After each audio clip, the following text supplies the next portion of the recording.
Welcome to the Deep Dive. This is where we really unpack the sources you share to pull out the key insights. That's right. And today, we're sharpening our focus on critical thinking skills, how you can actually build them. Yeah, a crucial topic. We've got some great material, stuff from Goodwin University on the roadblocks, Lumen Learning on logic basics, Test Gorilla on why it matters at work.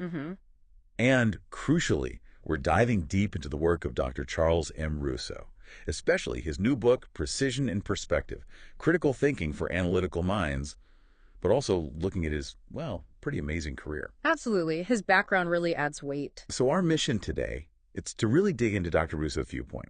How can you build these skills in your own life? And honestly, his background, moving from intelligence to academia, offers such a unique angle. It really does. And, to get a handle on his insights, it helps to know where he's coming from. We're talking 3 decades in the U.S. intelligence community. 30 years. Wow. Yeah, FBI, CIA, specializing in things like financial crimes and counterterrorism. Okay, those are areas where sloppy thinking just isn't an option. Not at all. The stakes are incredibly high.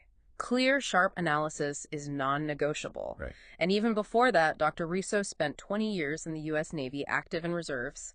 He was a petty officer first class. Maybe two. Yep. And importantly, he served a combat tour during Desert Shield and Desert Storm as an intelligence analyst.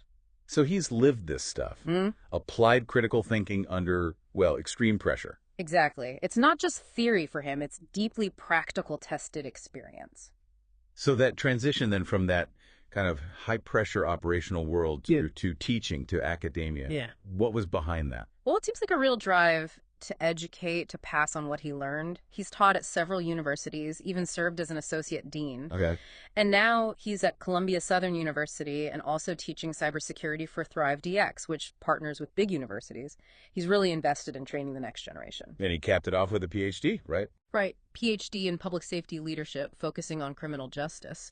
So he's bridged that gap between, boots on the ground experience and rigorous academic thinking. Which all feeds into this book, Precision in Perspective, just out this year. Okay, let's get into the core question then. Why? Why is critical thinking, according to Russo and these other sources, just so vital right now? Dr. Russo makes it clear right up front in his book's foreword. He says, basically, with technology changing so fast and this constant flood of information, critical thinking isn't just nice to have, it's essential. A necessity for just coping with it all. He's actually quite concerned about seeing these skills decline. Concerned how? He worries it leads to more polarization, more division in society, and makes us less capable of tackling really big problems together. That connects directly to what Goodwin University was saying about confirmation bias, creating those echo chambers, doesn't it? It does, and Test Gorilla brings in the workplace angle really strongly. Right, the practical impact. They found, get this, 72% of managers say critical thinking is key for success in their teams. 72%, that's huge. It is. But here's the catch. Only about half of them actually see those skills consistently in their employees. Ah, so there's a gap. A big one. Test Gorilla points out that it's critical thinking that fuels adaptability, good problem solving, continuous improvement, things that, ultimately help the company's bottom line. It's not some abstract skill. It's everything. Personal life, work, society. Yeah. And Lumen Learning, they give us a baseline definition, right? Yeah, Lumen Learning keeps it simple. They say critical thinking is basically just questioning the information and data you come across. Don't just accept it. Question it. Exactly. And they stress how logic fits in. Logic gives you the tools to evaluate arguments, to tell good reasoning from bad, truth from, falsehood. Okay, so we've established the why. It's crucial. Now, the what stops us. Let's talk barriers. What do Dr. Russo and, say, Goodwin University see as the main hurdles? Well, Goodwin lays out a few big ones, and you can definitely see the overlap with Dr. Russo's concerns. Confirmation bias is probably top of the list. Right, seeking out what we already believe. Exactly. You favor stuff that supports your view and ignore or downplay anything that contradicts it. Goodwin calls it building echo chambers. And you can see how someone like Russo from intelligence would see that as incredibly dangerous, leading to polarized views. Absolutely. Think about intelligence analysis misinterpreting threats because you're stuck in your own viewpoint. That's disastrous. He'd stress rigorously questioning your own assumptions, especially the ones that feel comfortable. Makes sense. Easy to develop blind spots that way. What's another barrier? Normalcy bias. That's the tendency to assume things will just keep going as they always have. Like that could never happen here. Precisely. You downplay warning signs of something unprecedented because it hasn't happened before. Goodwin mentions the 2008 financial crisis as an example. People rationalized away the signs.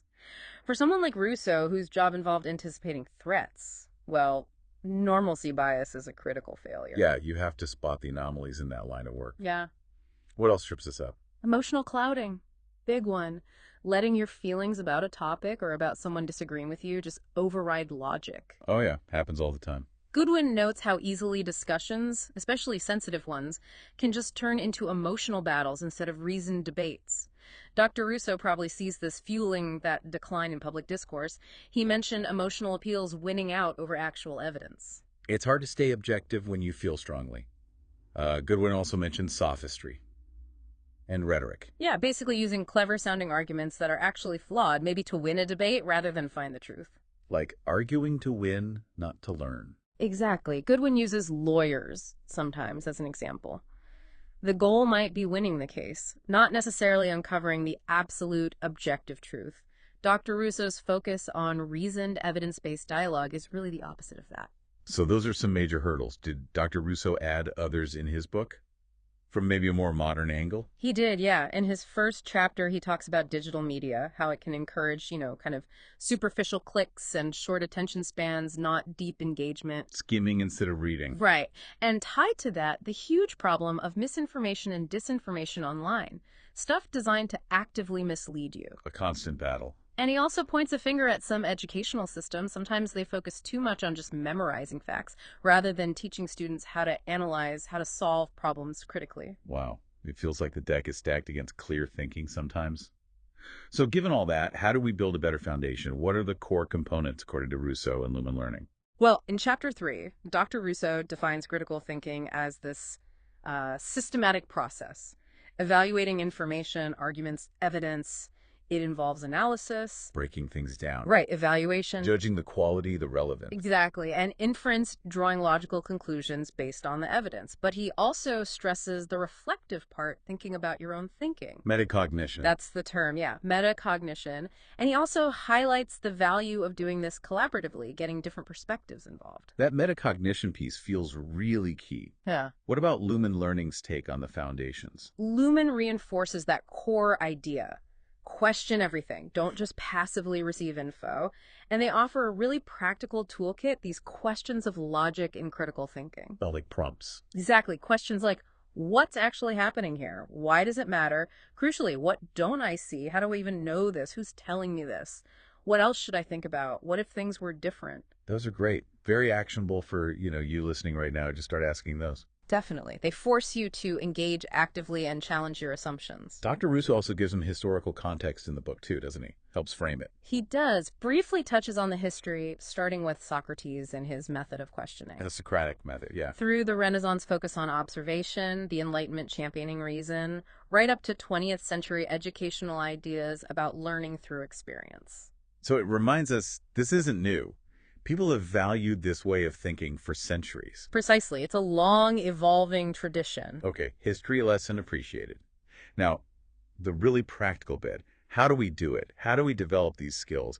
Let's stick mainly with Dr. Russo's approach here, maybe pulling in others where it fits. Okay. A huge piece for Dr. Russo, which he goes into detail on in Chapter 3, is actively using metacognition. Thinking about thinking again. Right. He breaks it down. Yeah. There's metacognitive knowledge that's knowing yourself as a thinker. Like what you know about a topic, declarative, how you learn or solve problems, procedurals, and when to use certain strategies, conditional. Knowing your own mental toolkit. Exactly. And the second part is metacognitive regulation. That's the active management part. Planning your thinking, monitoring how it's going, evaluating how well your strategy worked. Could you give an example? Like, how would that play out? Sure. Say you're tackling a complex report for work. Regulation means you'd first plan your approach. How will you break it down? Then, as you read, you monitor your understanding. Am I getting this? Are there parts I need to reread? Finally, you evaluate, did my plan work? Did I miss anything? Okay, so it's a very conscious, deliberate process. Yes. And Russo argues that getting good at this self-awareness and self-control makes you learn better, solve problems more effectively, and really sets you up for lifelong learning. Makes total sense. If you know how you think best, you can leverage that. What's specific strategies does he suggest to boost these metacognitive skills? He offers several practical things, like regularly reflecting on how you learned something, setting clear goals for your thinking or learning, trying to figure out your own learning style, actively seeking out feedback from others on your thinking. That's a big one. Even teaching the material to someone else that forces you to clarify your own understanding. Oh, that's a good one. Teaching forces clarity. And using self-questioning all the time, like those Lumen learning questions we mentioned. Keep probing your own understanding. Right. Those are all things you, the listener, can actually start doing today. What's another pillar in Russo's approach to building critical thinking? Chapter 4 focuses on cultivating an analytical mindset. This is about being systematic in how you handle information. Systematic. Yeah. Like methodical. Yeah. Breaking down complex problems, trying hard to be objective, pushing past your own biases, being genuinely curious, wanting to understand things deeply. Intellectual curiosity. Right, committing to keep learning, being able to communicate your analysis clearly.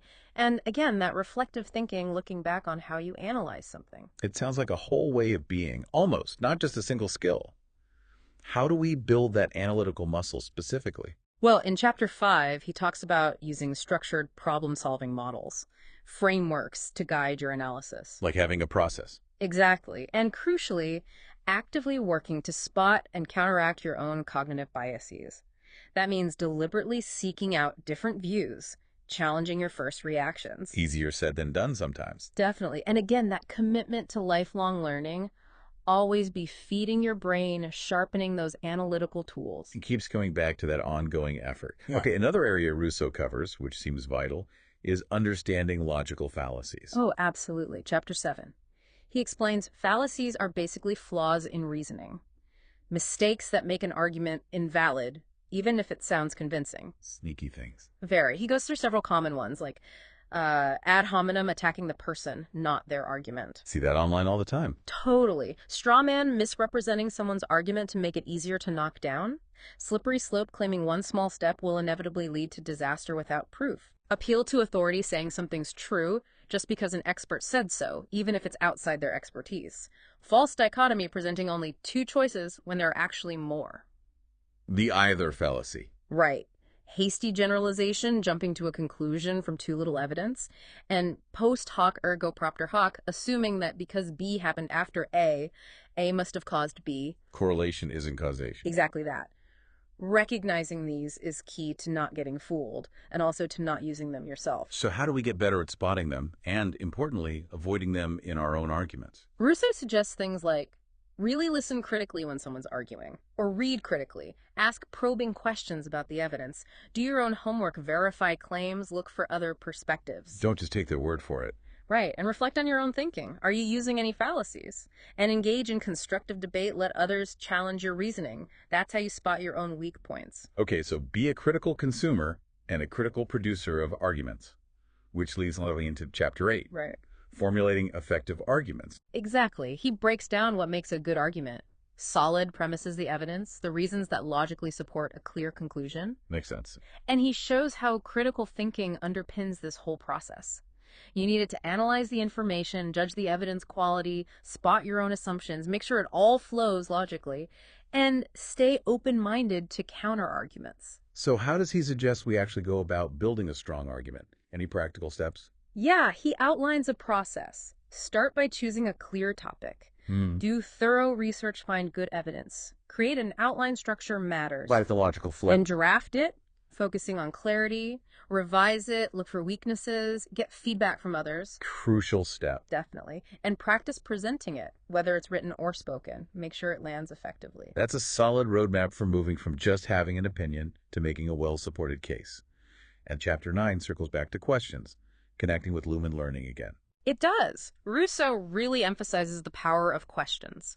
Good questions drive exploration. They challenge assumptions. They spark dialogue. They unlock solutions to problems. They open things up. Precisely. He encourages everyone to just embrace inquiry, be curious, ask more questions, better questions. It's such a simple, powerful tool. Okay, one more thread that seems to run through Russo's work, and Tess-Carollo mentioned it too, is this idea of lifelong learning. Absolutely central. Both make it clear. Critical thinking isn't a destination you reach. It's an ongoing journey. You don't just get critical thinking and you're done. Not at all. It needs constant practice,